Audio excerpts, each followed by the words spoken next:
종목 상담 기다리시는 분이 많을 텐데 금요일은 홍콩으로 가봐야죠. 홍콩 현지 연결해 보도록 하겠습니다. 자, 오기석의 미리 보는 글로벌 이슈 크래프트 테크놀로지스의 오기석 법인장 연결되어 있습니다. 안녕하세요. 네, 안녕하십니까. 크래프트 테크놀로지스의 오기석입니다. 네, 반갑습니다. 지난주에 백신을 맞으셨다고 또 커밍아웃 해주셨는데 한 주 동안 건강은 괜찮으셨죠? 네, 저는 다행히 별다른 부작용 없이 이제 백신 맞았고, 그리고 2차 백신 같은 경우는 아마 5월 초쯤에 맞을 것 같아서 이제 그때도 한번 다시 맞게 되면 업데이트 드리겠습니다. 네, 알겠습니다. 또 오기석 이사님의 건강 업데이트도 계속해서 들어보도록 하겠고요. 자, 글로벌 시장 흐름을 좀 봐야 될 텐데 최근에 미국과 중국의 분위기가 사뭇 다릅니다. 미국은 매일매일 신고가를 행진하고 있는데 중국은 뭐 3,700을 찍고 계속해서 내리막길을 좀 걷고 있습니다. 확연히 차이가 좀 나는 분위기인데 중국 시장 최근 흐름 왜 이렇게 좀 못 가고 있는 걸까요? 네, 말씀해 주신 것처럼 지금 중국장, 홍콩장 같은 경우 사실 별다른 힘을 보이지 못하는 그런 상황이고요. 한 달만 보면, 과거 한 달 순위를 보면 정말 이제 미국하고 중국의 갭이 확대된 그런 모습이 보입니다. 이제 나스닥 같은 경우는 거의 한 달 동안 8.5% 가까이 상승을 했는데, 홍콩 항생지수 같은 경우는 0% 정도 횡보하고 있고, 또 심지어 뭐 중국 본토 시장 같은 경우는 2, 3% 가까운 오히려 낙폭을 보이고 있는 그런 상황이거든요. 가장 큰 이유를 들자면 이제 양 국가 중앙은행들의 통화 정책 관련 스탠스가 좀 많이 차이가 난다라는 생각을 하고 있고요. 우선 미국 같은 경우 연준이 이제 지속적으로 시장에 비둘기파적인 메시지들을 계속 공급을 하고 전달하면서 시장 참가자들, 투자자들 입장에서 좀 긍정적으로 들릴 수 있는 건 실은 끈화를 많이 주는 반면에 중국 같은 경우는 정반대입니다. 중국 인민은행 같은 경우는 이제 지난해 하반기부터 정책 정상화, 결국 금리 인상에 대한 가능성을 열어놓은 그런 상황이고요. 또 올 3월에 있었던 전국 인민 대표회의, 전인대 같은 경우도 정책 지원 규모를 줄이고 금융 리스크 통제에 집중을 하겠다라는 강조도 좀 했었던 그런 상황입니다.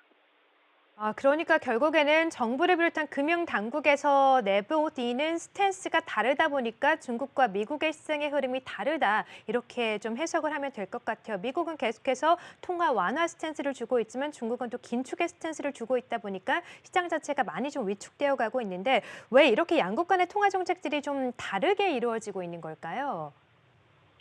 네, 아마 네. 가장 큰 차이는 코로나19로 인한 타격을 어떻게 각국이 흡수하고 있느냐에 따라 달라진다라고 생각을 하는데요. 미국 같은 경우는 코로나로 인해서 작년 경제에 굉장히 큰 타격을 받고 이제 회복해 나가는 그런 상황이다라고 보면 중국 같은 경우는 코로나에도 불구하고 작년에 약 2% 가까운 경제 성장을 이루어냈거든요. 그래서 타격을 거의 받지 않았던 그런 상황이고 특히 이제 오늘 오전에 중국의 1분기 21년 1분기 GDP 성장률이 발표가 됐는데 18.3%라는 기록적인 경이적인 성장률을 기록을 했습니다. 일부 뭐 시장에서는 20% 이상 성장하지 않겠냐라는 전망까지 있었지만 18%만 하더라도 엄청난 수치라고 생각을 하고 있고요. 또 오늘 같은 경우는 이제 1분기 중국 소매 판매 증가율이 나왔는데 무려 33.9% 가까이 증가를 했어요. 그래서 보복 소비라고 말하기에는 그 이상의 수준의 증가를 보이고 있다라고 생각이 돼서 결국 경기 과열에 대한 우려로 넘어간다라는 생각이 들고요.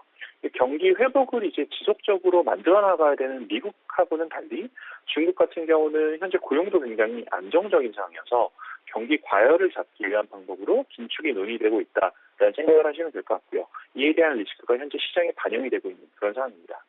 그리고 추가로 이제 플로우로 보면 최근에 이제 글로벌 투자자들 사이에서 있었던 선진국 시장으로의 자금 유입 그리고 가치주로 로테이션 일어난 이런 상황 같은 경우도 중국 시장에 대한 매력도가 좀 더 떨어졌던 추가적인 원인이기도 합니다. 네, 자 결국에는 말씀해 주신 것처럼 중국의 1분기 GDP도 잘 나왔고 또 소매 판매 지표 등 경제 지표들이 호조를 보이다 보니까 금융당국 차원에서 이런 과열을 좀 억제하기 위해서 긴축 스탠스를 내보이면서 중국 시장이 좀 계속해서 위축되어 가고 있다 이렇게 좀 말씀해 주시고 있는 것 같은데요. 자 그러면 앞으로 중국 시장 앞으로의 전망을 또 어떻게 하고 계실까요? 네, 이제 그 긴축이 발생한다고 해서 뭐 경기가 후퇴하지 않을까 뭐 이런 걱정은 사실 많이 안 하셔도 될 것 같고요. 가장 큰 이유 중에 하나가 올해 같은 경우가 공산당 창당 이제 100주년을 하는 그런 해이기 때문에 정치적으로 사실 굉장히 중요한 해이기도 합니다. 중국 정부가 현재 하는 정책들은 공산당의 이제 국정 능력을 보여주기 위한 노력 중에 하나로 이제 경기 안정화를 이제 추구하는 그런 것이라고 생각을 하고 있고요. 최근 들어서 이제 나타났던 것들 중에 하나가 중국의 뭐 사회융자 총량 지표, 결국은 중국 내에서 발생하는 대출 총량인데 이 지표 같은 경우가 성장률이 이제 증가율이 조금 감소를 하고 있어요. 이번 달에 발표됐던 지표는 전년도 대비 한 12.3% 증가했고 다만 그 직전 월에는 13% 가까이 증가를 했었는데 증가세가 둔화하고 있는 그런 과정이긴 하지만 이제 이러한 특징들은 이제 기업들이 경기 회복을 겪으면서 나타나는 정상적인 과정이다라고 볼 수가 있기 때문에 뭐 크게 우려할 수준은 아니다라고 생각을 합니다.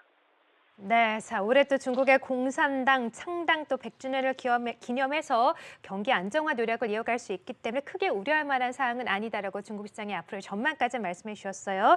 자, 그리고 오랜만에 또 좋은 소식이 들렸는데요. 이 법인장님이 계신 이 회사가 이 인공지능을 기반으로 AI를 기반으로 ETF라던가 종목들을 분석하는 곳인데 이 인공지능 AI ETF가 월스트리트 저널에 또 기사가 떠서 화제가 많이 됐다고 하거든요. 이 부분도 좀 소개를 해주실까요?